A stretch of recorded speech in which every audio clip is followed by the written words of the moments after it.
Baby daddy number two, because the first one wasn't a real one, so baby daddy number two came through. Baby daddy number two. Man, y'all meet Poopy out of Shreveport, Louisiana. Y'all may know him, and if y'all know his real name, keep it where it is. I don't really have too much bad to say about this story, but because I said I was going to talk about baby daddy number two, let's go ahead and talk about him. I met him working at Zaxby's, y'all. Now, in the same breath of me working at Zaxby's, I was staying with my friend Leah and her white daughter, Nevaeh, in Shreveport off of the Cooper Road in, I want to say that's Hillary Huckabee,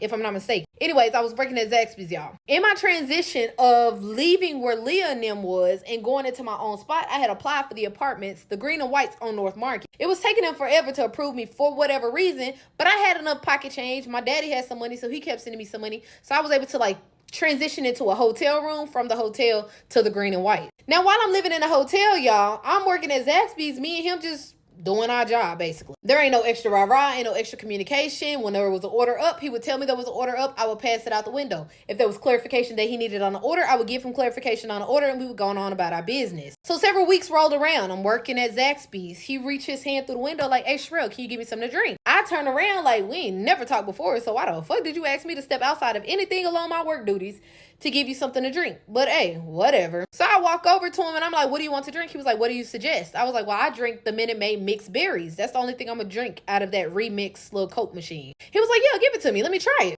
I fill up a cup with some ice. I put the drink in there, put the top on it, give him a straw, and I hand it to him through the window. Almost immediately, he starts slurping it like, "Oh, this is like the best drink ever. You got good tasting drinks." Now, I didn't take somebody telling me that I had good tasting drinks as shooting their shot at me, so I never let it faze me. A couple of more times around the sun, we at work. He finally asked me if he could get my number. He's like, "I just want to be cool. I ain't trying to do nothing, push nothing, none of that." All right, cool. We exchanged numbers.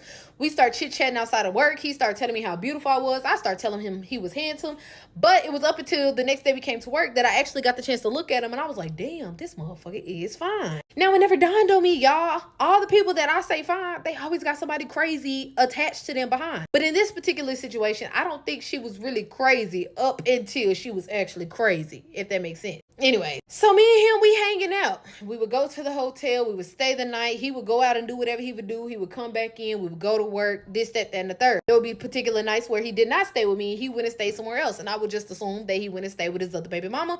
Or maybe he was just with his homeboys or something. I don't fucking know. So one day at work, we chit-chatting. I feel comfortable enough to tell him I got approved to move into the green and whites on North Market. It's a lot closer to me to drive from North Market to that Zaxby's than it is from downtown Shreveport to that Zaxby's. Although it's only like an additional, 4, maybe 5 minutes. So he's like, "Oh, for real? That's cool. That's dope." Now, the entire time, y'all, I do want y'all to keep in mind that I'm moving a lot faster through these because talking about a typical day-to-day relationship with somebody is just going to get boring. So I have to move fast in order to get to the juicier parts. Now, in the mix of when I first met him at Zaxby's up until me finally telling him that I was approved to move into the black and whites, we had been hanging out a lot. He had been staying the night. We had been going out places, going out to eat. We would stay late after work and just chill with each other in the car. All types of stuff, like building a bond, relationship type shit when no relationship or anything was discussed. Now, I'm delusional as fuck sometimes, y'all. I can stand here and admit it. Occasionally, I feel like I'm in a relationship with people that I'm not in a relationship with. But we doing relationship things, so what do you call that? A relationship. So I got to the point, I know that you got kids. I know that you got a baby mama.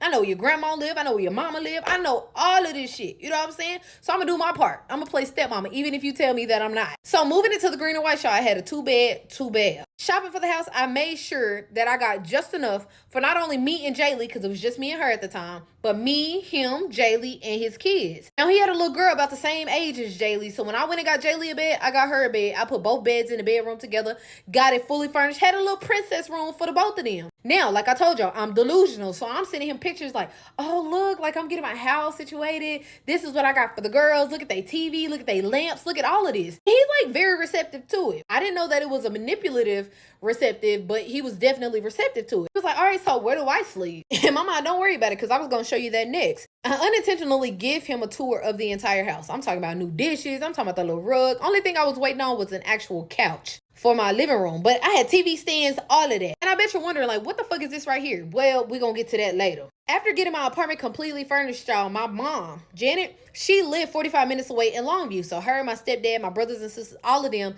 they ended up coming down to Shreveport to see where it was that I was living. Like, oh man, my baby growing up, she finally getting the shit on her own. She out here living it how she is. And she didn't even know I was in a whole life of crime out there. I was just so glad I never ever got caught up when I had my baby with me.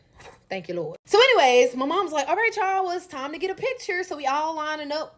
Everybody get ready to take a picture. She talking about, come on, Pooh, we get over there beside Sherelle. So we standing there, we all take our pictures. Now, y'all, I would just say that it sounds so cliche, but a turn of events is always coming at the wrong point. See y'all in the next part.